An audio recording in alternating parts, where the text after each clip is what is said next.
All right, everybody. Welcome to this month's National Extension Climate Initiative Professional Development webinar. By way of logistics, this meeting is being recorded and will be posted to our YouTube channel at some point in the future. I'm not going to throw a time frame out at the moment. We're still getting YouTube nailed down. There will be a poll that I will administer immediately upon the conclusion of Mr. Pearson's presentation. So please take a moment to fill that out when that time comes. The refreshments and restrooms are where you last left them. This is a Zoom meeting. And with that, it's my pleasure to introduce Austin Pearson with the Midwest Regional Climate Center and the Indiana State Climate Office, who is going to tell us a little bit more about a program that's been in existence for some time, but has national implications. And without further ado, I'll turn it over to you, Austin. Perfect. Thank you, Hans. Thanks for taking time out of your schedule today to spend some time with the Midwestern Regional Climate Center and to learn a bit about our Vegetation Impact Program. Before we jump into that, I am a climatologist with the Midwestern Regional Climate Center. I work with the Indiana State Climate Office as a climatologist with Dr. Beth Hall. And then I co-manage the Purdue Mesonet, which is a statewide weather network. We have 15 stations across the state. Prior to this role, I did work in extension with Hans.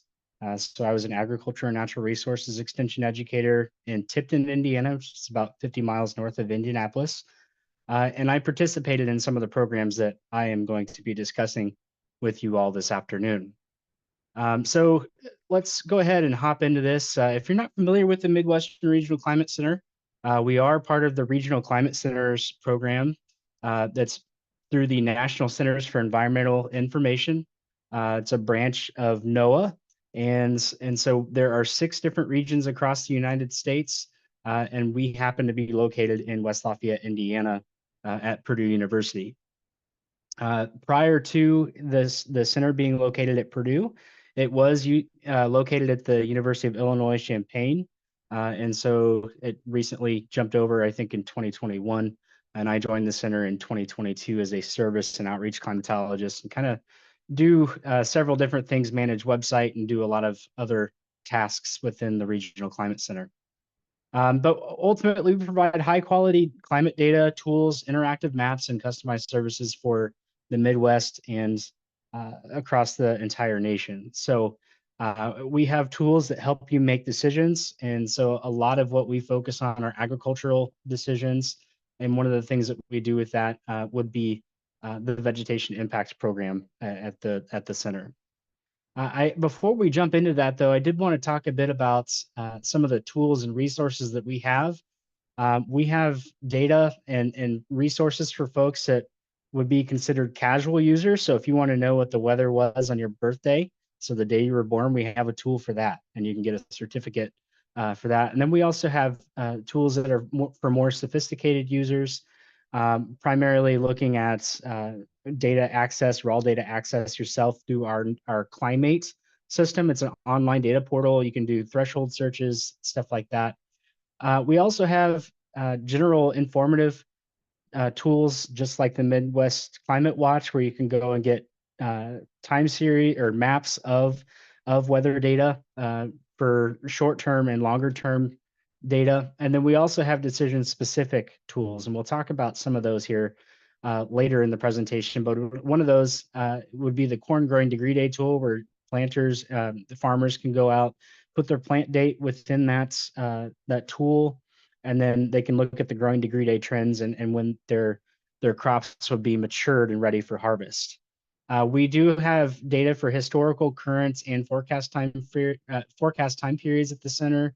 And then we're always seeking feedback and making improvements to products as we go forward. So we like to involve users and modify tools to help things easier for people to use and go for looking at a lot of different tools and incorporating those changes to make better decisions for different operations across the United States. So today we're going to talk about the Vegetation Impact Program. And so this is a program that started a while back in the 20 teens. When you go to our website, you go to mrcc.purdue.edu, and you'll be able to see the Vegetation Impact Program on the top cards of this page. And so we'll step into that and talk a bit about that. So some of the motivation in 2007, we had a fairly big freeze in early April. It ended up causing about $2 billion in damage. And so this was actually late in the season for the southern United States, not late in the Midwest, but followed by a warm March. And so you get the vegetation that started up early, and then you have breaking dormancy, and then these colder temperatures and freezes come in and cause damage to a lot of those crops. Also in 2009, we had delayed maturity in crops, a wet spring, delayed planting, a cool summer, especially July, slowed crop maturity, and then pushed harvest later into the year, which was difficult to get crops matured enough to be able to harvest before that freeze came in. And so had some issues with that. And so the National Weather Service really needed some environmental monitoring tools. We need improved communication between climate offices and weather service offices, and then also communication with vegetation experts such as Extension. We would consider those folks as the go-to resource for understanding vegetation resources and status across the United States. Now, I will say that we've had other freeze events that have happened, but none have been as significant as that 2007 spring freeze events in April. And so the National Weather Service did an analysis of the 2007 freeze event. So the services and communication were good overall, but they found that they could improve or tweak their messaging ahead of time. And so prior to this, they would release freeze warning and headlines based on dates or calendar dates. But now they are doing this based off of potential impacts to agriculture, horticulture, nurseries, and home gardens, rather than those calendar dates. And so what they're trying to do is develop the ties between university extension, state climatologists, USDA personnel, and other relevant partners to help determine when the crops are susceptible to freeze events. And so that's something that we're doing with this vegetation impact program, especially the freeze guidance project. And so we also want to be able to gather quality, detailed post-event impact information. We've kind of had to step back from this part of the project a bit. We need to rethink and retool how we are collecting those impact data, primarily because unlike storm reports and drought monitor impacts and stuff, those impacts are relatively quick to identify. And so with freeze events, you usually don't see things until late in the season, once harvest has concluded. And so capturing things after the fact, the format of how it looks, we still need to think a bit more about how that looks. So the relationship with the National Weather Service, state climate, we wanted to build that relationship. We wanted to be able to monitor and assess regional climate conditions and their impact, and then provide high quality climate data, tools, resources for the region and sector. And then the MRCC, we are that neutral party between many of the partners. And so we wanted to be able to provide that one-stop shop for frost freeze products and forecasts on our website. Now, we have daily products. Many are in production, and some that are in the operational and beta phase. The daily products, we have freeze maps that update daily, especially during that freeze season. We also have this vegetation guidance map that I'll show you here that users provide input for. We also have different tools that incorporate hourly data, so we calculate chilling hours. And so we'll talk a bit about what that means, but looking at the dormancy period for fruit crops across the nation. And then also, it's not completely part of the site yet, but hopefully at some point we can incorporate hourly forecasts, view and prepare upcoming forecasted freezes for folks. the National Weather Service really takes most of that, and they take the information provided on the site, and then they issue their freeze warnings, freeze advisories based off of the information that they're seeing. And then the storm reports or the freeze damage reports, we'd like to do that at some point, but need to rethink that moving forward into the future. So this is what the freeze susceptibility guidance maps look like. And so we get National Weather Service and non-National Weather Service input. As you can see, this is the map that was released on September 3rd. And then if I pulled the map up for today, that you would see several more weather forecast offices across Indiana and Illinois have added or initialized their map saying that the vegetation is susceptible. Well, everything's green unless you're in one of the drought impacted regions right now where things are starting to go dormant. Um, I will say that when we get closer to when freeze events actually happen, is when it's really important for us to know whether or not the vegetation is susceptible. And the other thing to consider too is that not all vegetation is susceptible at the same time, right? And so you'll have warm season crops and cool season crops be different time frames and different temperature thresholds for which those implications matter for freeze damage. And so when we look at this map, you can see that we have different status categories. So we have vegetation not susceptible in the gray. This vegetation is not currently susceptible to freezing temperatures. That means that the plants are at a state that is more resistant to lower temperatures. So if something's in full dormancy or just not actively growing, that would be typically when the vegetation would not be susceptible. I kind of alluded to the mixed susceptibility category. Some, but not all, vegetation may be susceptible to freezing events or freezing temperatures. And so that would be represented by the blue category. And obviously it's really early in the growing season or really not early in the growing season. It's early enough to where we don't have anything with mixed susceptibility. So if we have a 32-degree freeze come through, some crops may go dormant. And then if, some require lower thresholds, that's when we would have that mixed susceptibility. We'd also see that more prevalent in the springtime as maturity plants don't get started at the same time as well. And we'll talk a little bit about that when we talk about chilling hours and that concept.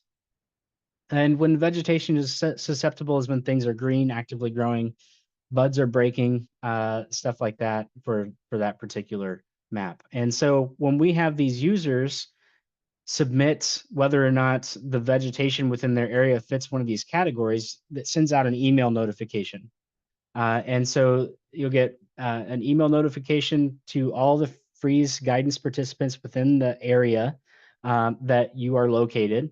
So if I submitted for the state of Indiana or central Indiana, it would send alerts to all the forecast offices that are on that listserv that vegetation is susceptible in that particular area. And then based off of that, the submissions are automatically added to that freeze guidance map that we see here. And then forecast offices will go through and issue frost freeze alerts. If we have colder weather coming in, you'll see that in their forecasts as well. And a lot of times we'll see weather service offices go in and blankets initialize these maps, which they've done here in this particular location. So these weather service offices you can see are outlined in purple. And that's where each of those CWAs or countywide warning areas are located. Now, you can also look in and get a zoomed in view of this, and you can see this on this particular site. Within this, you can see the age of the report as well. So these all don't have any dots within the counties that have been reported. And so these reports are 2 days, less than 2 days old with that. Now, if you came back a week later and you saw this and you see a bunch of dots in here, it's because they haven't been submitted within a week. And so you can also see that each year the freeze maps reset on July 1st. And then so the freeze season we consider to be that July 1st timeframe through June 30th. And you'll see that in there as well. You'll also see over 60 days old within that, but that's something that that we have available on this particular Cool. Now, when you go to the Vegetation Impact Program site, so say you go to the MRCC website, you go and you'll click on that VIP card that's up at the top of the page. It may not always be there. You may have to go up to tools and products and then find Vegetation Impact Program from there. But this is the direct link at the top of the page. And the PDF that Hans will send out after the presentation, you'll be able to go through and click through all the different links that we have in the tool. But we're trying to assess and monitor whether or not vegetation is susceptible to environmental weather conditions, changing climate. And we know those are ever changing throughout the Midwest and across the nation. And we want to make sure that our producers, our stakeholders have enough information to make decisions on whether they need to protect their crops from a freeze events or water more frequently or something that needs to do to help protect those particular crops. But to get started with the freeze guidance project and program, you would go down here on the side and click join freeze guidance. And I put that we need you to help with this project, but you would click join freeze guidance. And then before you do that, before you're directed to this page, you have to create a login for our website. You'll insert your name, email, and then you'll create that login for the website. Once you get that, you may have to go back and click on join freeze guidance again, and then you'll put in all the required fields. So here under type, you will have university. If you're associated with Extension, if you're associated with National Weather Service or any of those other different locations, you would get in here and click on those particular the category that best matches you. You could also provide the area or region are located, and then also include the state code. Now you'll notice that we have the home CWA. This is for the National Weather Service folks only. So you won't need to select that as part of your code. And then you can also include your role with your organization. Once you're done with all that information, you click insert record and proceed forward. Now, once you made it past that step, you're ready to submit guidance. And so you'll see this VIP participants login required. You'll have to submit a guidance impact form. Once you click on that and you're ready to submit, you will be directed to this page. And you'll see a form type and that choose which areas to display. Now, I will say that we do have the ability for you to submit freeze impacts. It will cache and load into our database for the freeze impact reports. But today we're primarily talking about this vegetation guidance program. And so you'll get in here, you'll click the vegetation guidance, and then you would do counties by state. Okay. Once you have selected that, you select the state, you click get form. Now you can, if you're an advisor for an FSA office or with a National Weather Service, you would go down here and click for these, either of these. But if you're just going to be submitting for one county or the surrounding counties within your area, you would click this and then click get form. From there, you would be directed to this freeze guidance form. And so you would have your state that you selected. So since I'm in Indiana, I went ahead and pulled this example for that. And it's really easy from there. You have your current vegetation susceptible, you select one. You can't select more than one. And so during this time frame, we also included a definition of the categories a little bit that would help with that if you have questions about that and while submitting. But right now, since vegetation is susceptible, we would click this vegetation susceptible, and we like to enter our rationale or guidance within this text box. You would go down, select your user group. So this is where you would go back, re-enter your extension role or whatever role you're with, and provide your contact information within that page. Before proceeding and clicking the guidance form, if you do not specify a county before doing that, your freeze guidance won't show up on the map. So make sure you don't skip this step. You go in and you would click a specific county or multiple counties. It is important to note that they are listed in alphabetical order.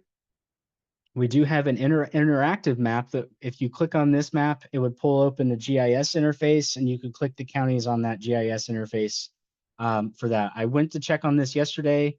Our GIS had to rerun the scripts, and they should be hopefully back up by the end of the week. So that's something that you can take into consideration when submitting things moving forward. Now, once you've submitted your feedback or your guidance report, you will look and you'll be returned to this page, and you'll have a green box that says item successfully updated. Now you can either go and click submit another form or click VIP products and return back to the home page and look at different products that we have available on the website. Now, I did mention to you earlier that there would be an email alert that's pinged to your email. As long as you may have to check your spam folder if you're submitting from a Gmail account or something like that. But this will look exactly like this. You'll provide your area, your status, whether it's susceptible or not. It'd be yes, no, or maybe, and your rationale, so your comments that you have provided, and then the counties that you have declared as part of the that you selected. If you want to see the current status of the vegetation guidance map, you can see it with that. You'll also see the submitted by, so that the person that submitted the information or the organization or type of person you are within your different industry or sector, and then also include the submitter area. If you want to see the frost freeze guidance database that I'll show you here in a second, you'll be able to go and click and see all the um, different things. If you don't want to see it on that page, you can go back to the main VIP program website and click view all guidance submissions, and that'll be directed to a database that looks like this. So if you're interested in any of the other surrounding folks that have submitted guidance, you can go in, you could click on the ID number and see the full report and their recommendation for why they recommended what they did. So rationale is going to be really important when we go through and look at these different types of reports that are submitted, but this is what we've had. So you can see the Indiana um, submissions that have been submitted on September 1st here. Kyle Brown up in Northern Indiana. It's a National Weather Service office up there. And then you can see others that have entered for the rest of the United States there as well. Now, I will say that currently this is only available for the continental United States. We don't have it available for Alaska or Hawaii. And we've had some feedback from folks for actually getting it in effect and putting this tool active for Hawaii and the higher elevations there. But we haven't had time to go through and add that as part of this project. Tools and products, if you go to the VIP main page again, you'll have the freeze guidance stuff up top. And then down at the bottom, you'll have different tools that are available for you to go through and take a look at. So here we have a whole suite of tools that you can play with. So freeze maps will give you static maps of current season freezes, growing degree days, vegetation status, and freeze climatologies. So if you want to look at when the average first date of 32 degrees would be, you can find climatology maps for that. We'll step through that here shortly. So if you look at the maps here, I provided the direct link on the PowerPoint slide there. But if you look at this slide, we've got the current season freezes. This was for the 2021-2022 growing season or freeze season, sorry. And this was the date of the first 32 degree freeze. And so across this, you see out here in the Rockies that it's highly variable, right? You got all these ridges and valleys that you deal with, but out here in the eastern United States, it's not as hilly. Now, once you start getting down into the Smokies and stuff in Tennessee and Kentucky, you start getting into the Alps and some issues with elevation there, but everywhere else it generally looks fairly consistent. So here in central Illinois, you'll see that the first 32 degree freeze occurred in that first week of November, so a bit later than what we typically see in that growing season. You also see the 28 degree threshold, so date of first freeze for 28 degrees, most recent freeze. So if you don't want to know like what the first freeze was, you want to see what the last time it happened, you can look at the 28 degree date of most recent freeze there.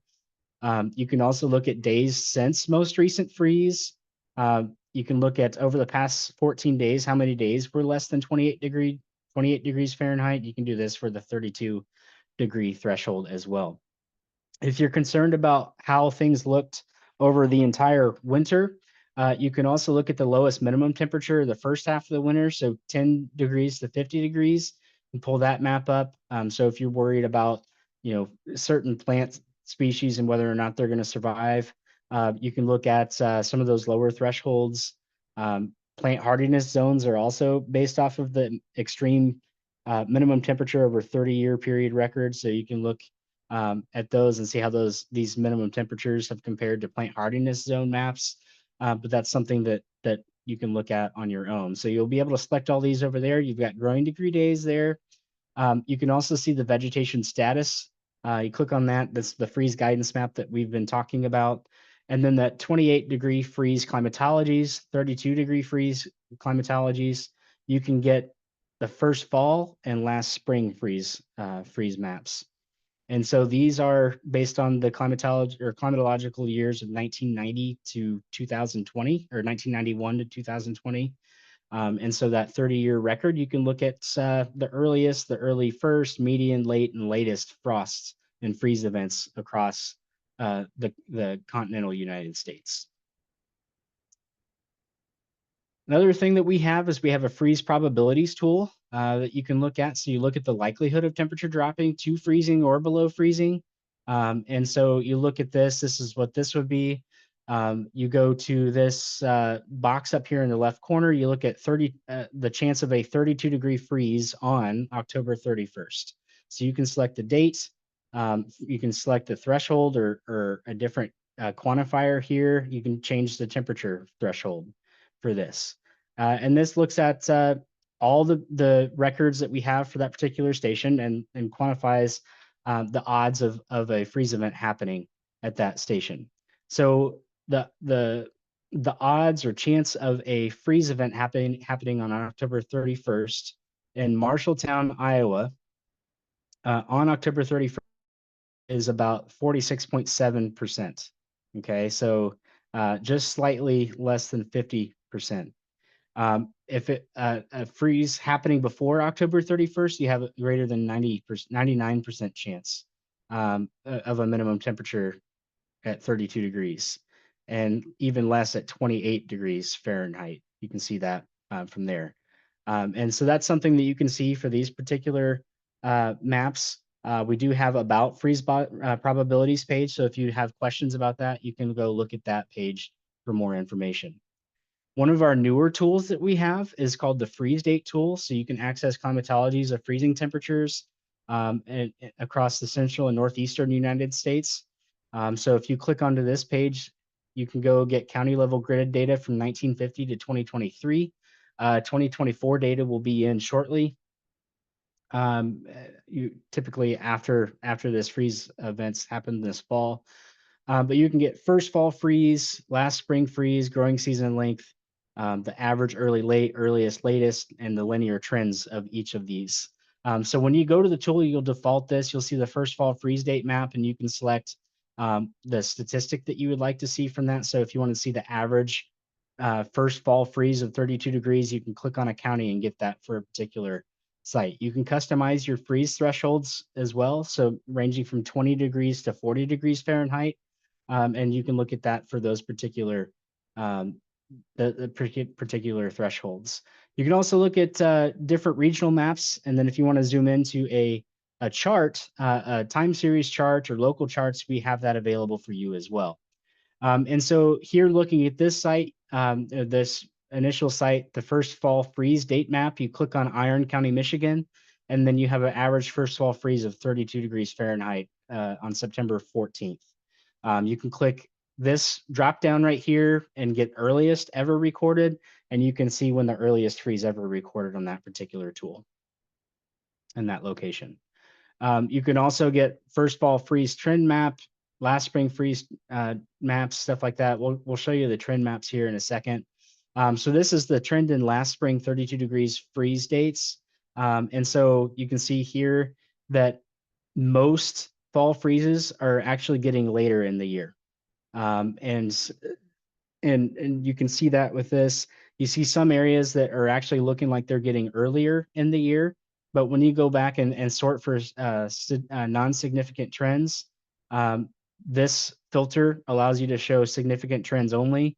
And really the most significant trends are showing that the last spring freeze is actually getting later in the year.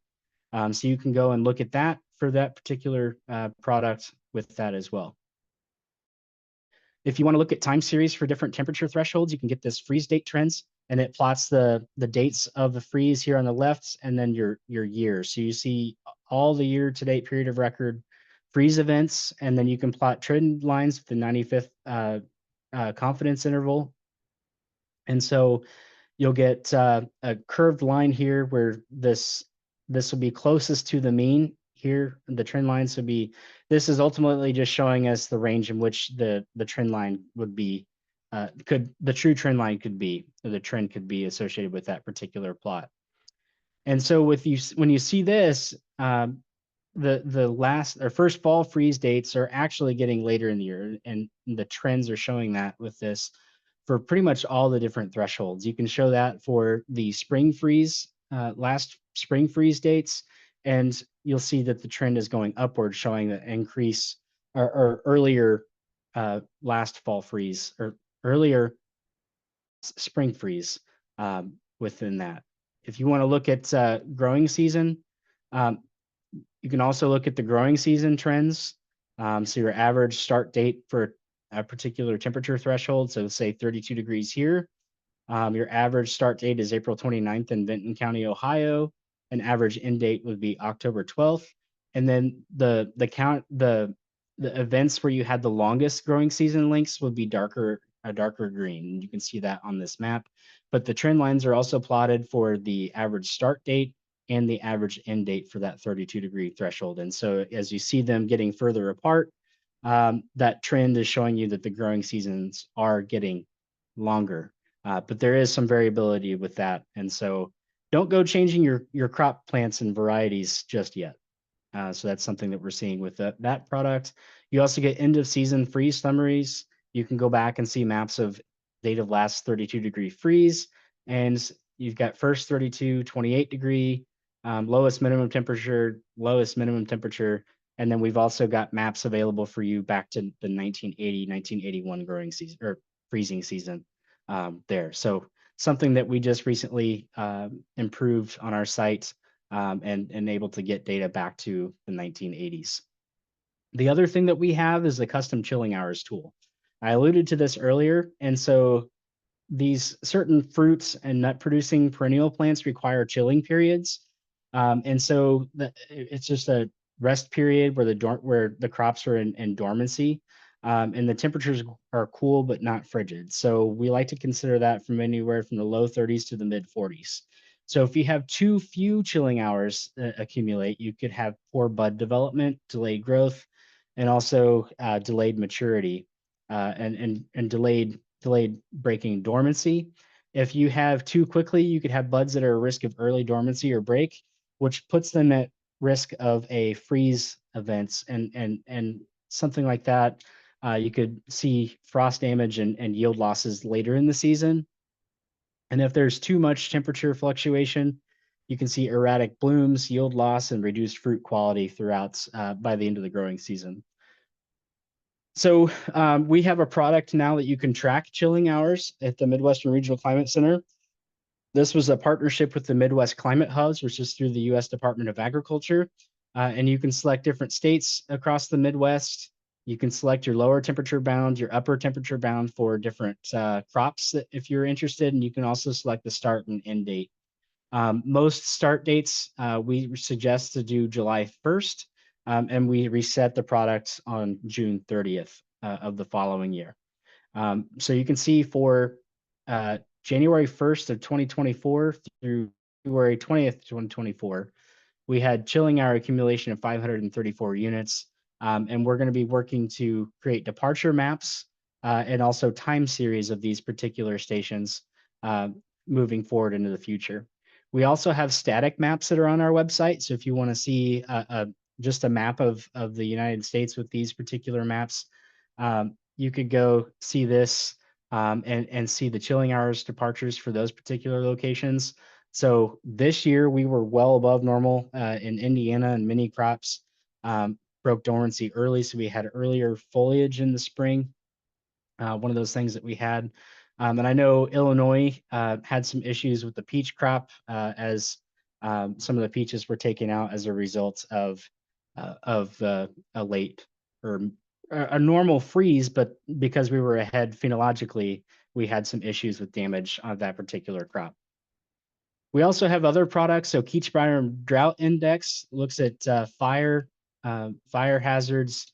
And so if you look at this, you go in there and see what that has. Uh, that's in the VIP program. If you have KBDI values of 0 to 200, the moistures are high enough and really do not contribute to fire intensity. But then when you start getting KBDI values that are 6 to 800, they are uh, oftentimes associated with severe drought and increased wildfire occurrence. So that's something to look at. We also have departure from normal maps that you can see with this site. And then the last thing I wanted to talk about would be the stress degree days, primarily dealing with corn stress degree days. So if you get a temperature that's above a certain threshold, typically 86 degrees, the plants start to shut down. And so we have that tracking in here. You can see how many hours of or how many degree days have accumulated as a result of how hot the summer has been. And so you can see on this particular map that for this year, January 1st to the September 1st, most of the upper Midwest was below normal on stress degree days, while drought-stricken Ohio has not been as lucky, and stress degree days have been well over or above normal for that particular time frame. So I'm kind of wrapping up here. I did want to note that we do have a quarterly newsletter that we send out to our stakeholders. So if you're interested in doing that, we like to look at different tools that exist across the United States, talk about some of our own tools, highlight NOAA products that are available for you all to use. But you can either scan this QR code or click on this MRCC newsletter and sign up for it and get that seasonally from us. I'm gonna end here with a couple minutes and turn it back to Hans for some questions. I know Hans has worked with the Vegetation Impact Program and submitted freeze guidance maps for or input for those. He can maybe talk a little bit about the process for him and any recommendations for that. But we are seeking volunteers for that and would love to have you all participate moving forward. If you have questions for me, you can email me directly at pearsona@purdue.edu, or you can email us at mrcc@purdue.edu. With that, I'll turn it back over to Hans for questions.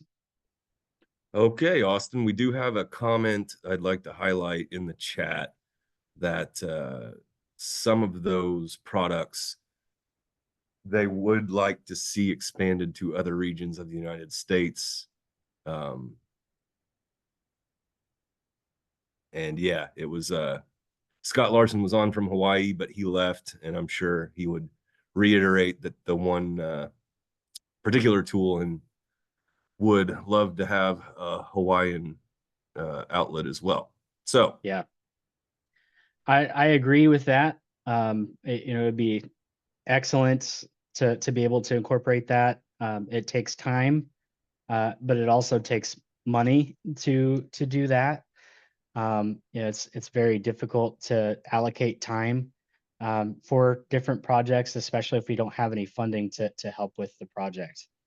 And so that's kind of what, obviously limitations apply to from that standpoint, but we're certainly willing to uh, take your feedback and try to implement these moving forward.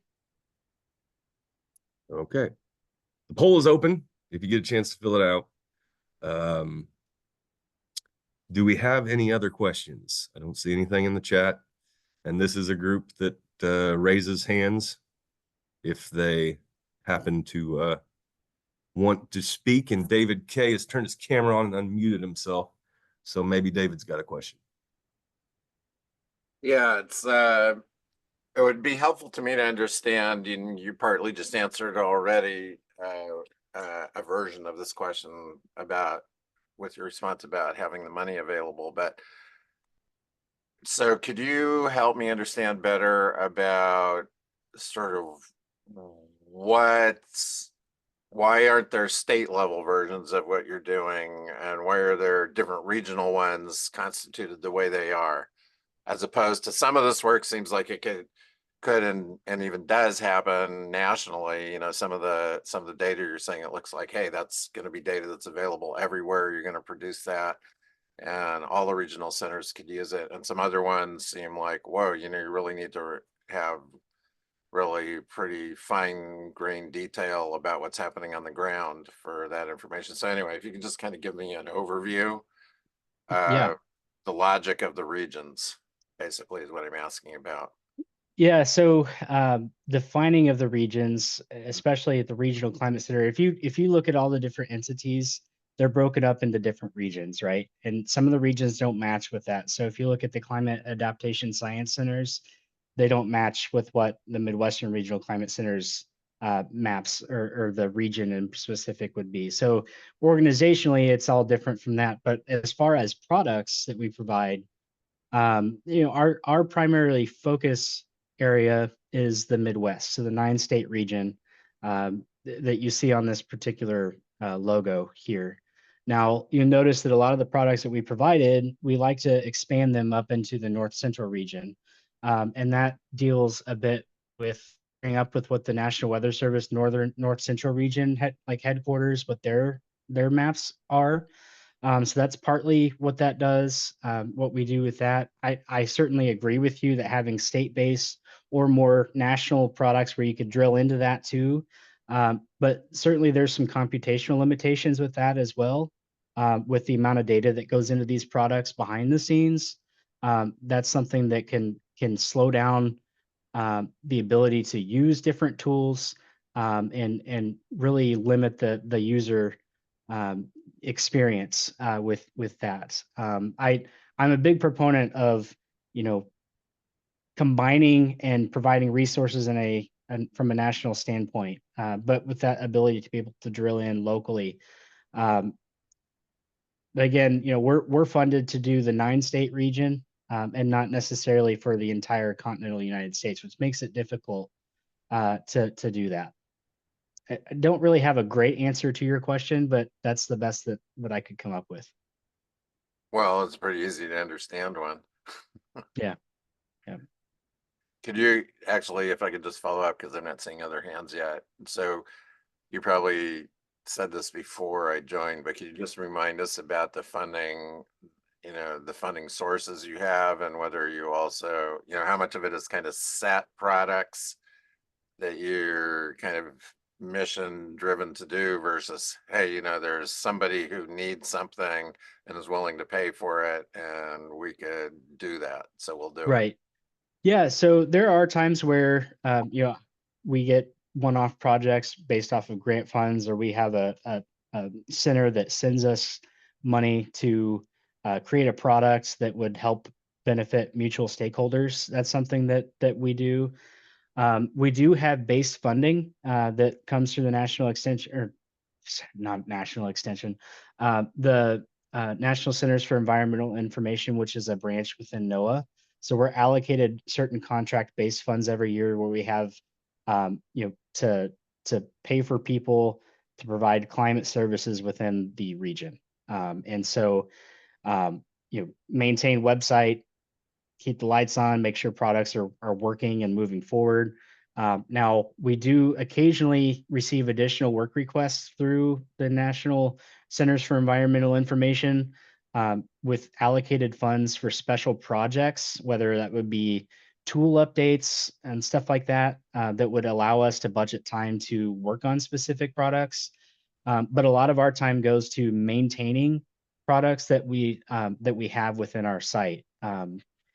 Not really focusing on the expansion of certain projects or products. And so, obviously, I'm not the director of the Midwestern Regional Climate Center. Beth Hall will be a great person to ask those specific questions if you have a question that's more specific to that.